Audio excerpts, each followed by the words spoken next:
Good afternoon and good morning for those people joining us from the other side of the world for the recording.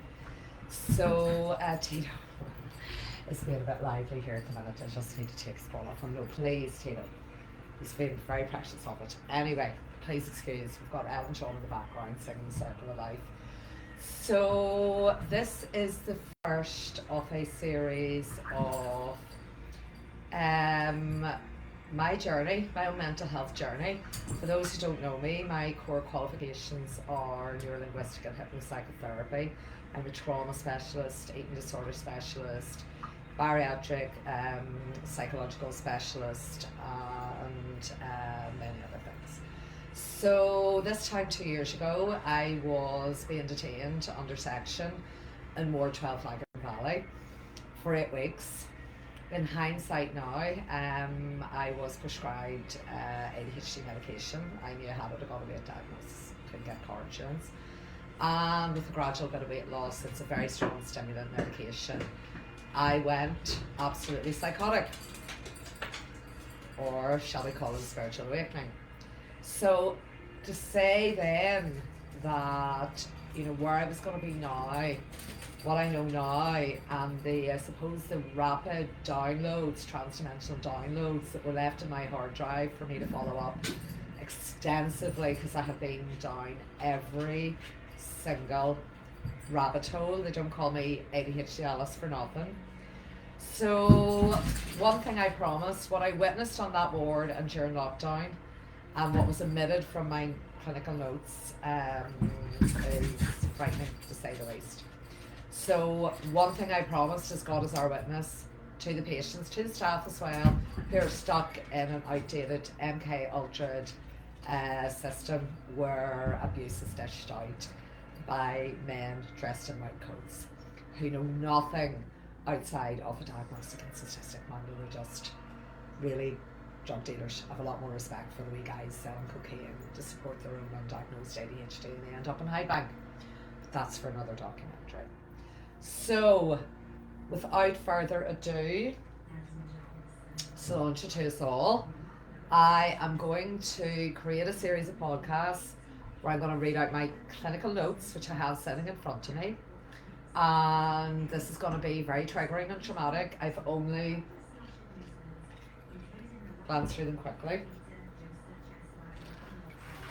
The only redacted parts are obviously other patients' names who will forever, my heroes and heroines, and you know who we are. Okay, so this is my notes on admission. These notes were written by a trainee doctor who was doing a 6-month placement. His name is Matthew. I call him Hitler's henchman. I did call many of the staff there Spawn of Hitler. More to come on why.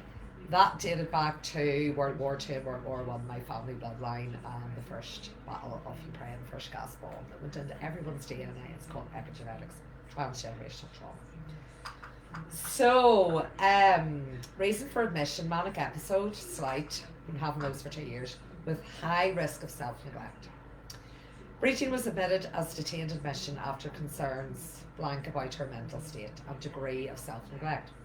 She is not known to local services as a patient, but sees Dr. Bunn, an independent sector, who was on my team, who was still seeing patients who I asked to review me several times because my colleagues were concerned about my weight, not the fact that I was completely out of my mind and still sitting with patients in front of me for a diagnosis of ADHD. Breaching interfaces with services significantly due to her job as a psychotherapist for people with eating disorders.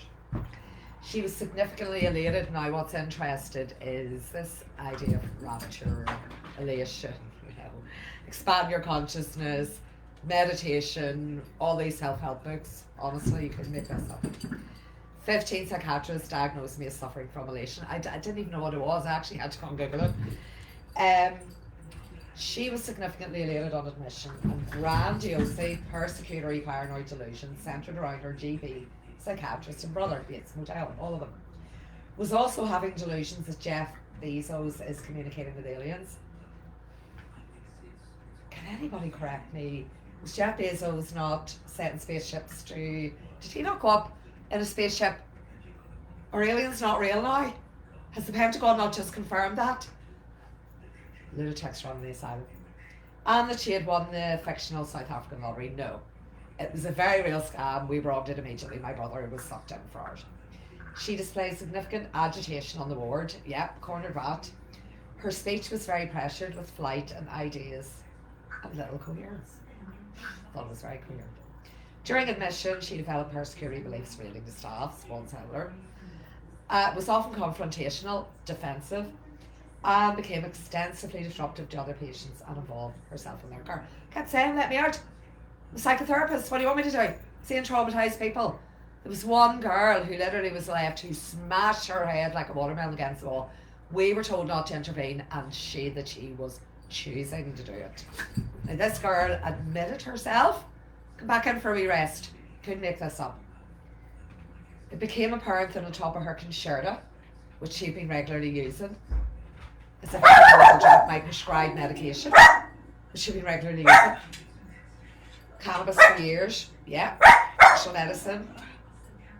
Look what happened. I took prescription medication. Been teaching about this for years, functional nutrition, psychiatry. Guys, come on. And magic mushrooms did take part in a clinical trial, and I'm not going to lie, and had signed confidentiality agreement. Bridget had lost a significant amount of weight recently to the point of BMI 17. I mean, they didn't even weigh me. I had to ask weeks in to be weighed. Evidence of purging behaviour was noted on the ward. No, it wasn't. And the people who were purging were left with the vomit in the sink for 3 days because they think that's going to stop from purging. Please. As she detoxed off the narcotics, the concerta prescribed medication, there was some improvement in her mental state. Her speech became slightly less pressurised. She was able to maintain conversation with only loosened association. Free association, psychoanalysis, Freud, please. She just can continue to display grandiosity and narcissism. These are the experts, guys. As she improved, she became more agreeable to treatment and engagement with staff. We were able to formulate a plan for treatment over the next 7 to 10 days. And I wrote out a 5-page treatment plan, and all they said was that I had lovely handwriting. Brigitte promptly decided within 48 hours she didn't want to remain as an inpatient. Reasons for that: my mother and her husband were at risk. Demanded home leave, but was not keen to return following this. She was reviewed by HTT, and Dr. Laurie felt that in the 24 hours off the ward she had suffered significant relapse in her mental state and required re-detention. I was walked in there by the smiling assassin Dawn Gray, who had all the knives, pretended she had a fake psychiatrist friend, who is delusional, grandiose, dangerous, sociopathic narcissist. Initially on re-detention, Bridget became more aggressive. Yeah, was told he was getting out and verbally abusive towards some staff. Yeah. Her weight continued to decline, watching all those sexual predators on the ward, because I was the only one that couldn't force sleeping tablets into the staff I'm talking about. She was felt to be continuing to purge. Set point theory, guys. Set point theory. Wise up. So because I wasn't putting on weight, and you still hadn't weighed me at this stage. Was placed on one-to-ones on the advice eating disorder service. How humiliating. They went to that narcissist who knows nothing about eating disorders, head eating disorder service. How dare you breach my privacy and data, my professional? She was started on, I was forcibly restrained.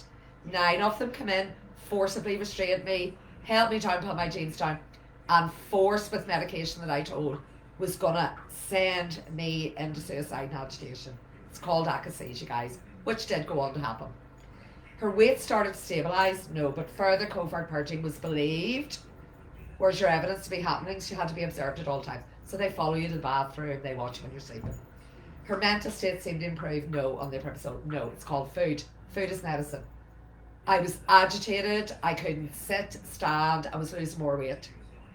Why would anyone listen to me? When she had shown sustained stability and improvement in her weight and mental state, Bridget was allowed out into state leave. Now, I had a raging infection in my tooth. I was lucky not to die of septicemia. They wouldn't let me to the dentist, I was blind. They wouldn't let me to the optician. I couldn't even walk. My brother had to carry me into Park Centre, where I got this little dress in the charity shop, by the way. Bridget returned to ward for review with brother with whom she had been staying. No. She was taking her medications but still doesn't agree with their use. Oh. Where would I start that? That's the legal case. Leave that to the barristers. Dose and Prepazole was reduced. It was felt her mental state had remained stable at home and she continued to continued to lose weight. So was discharged from the ward and will have immediate treatment, detoxed off narcotics, prescribed medication, in stable environment in which she started on anti-psychotic, demonic, akathisia, suicide driving. He's going to throw himself in front of Dublin train. 3 months. Horrific. Okay, guys, back into the light. As God is our witness, the truth shall set us free. Now that's only my admission notes. We've got 8 weeks to go. Green Emerald Diamond Healing. This is for all the people who are dead, buried, hung themselves, suicide, all the babies, all the people who were murdered by the pharmaceutical industry. This is for you guys. I am your voice, and I am not going away. As Sophia is our witness. Love and light to all.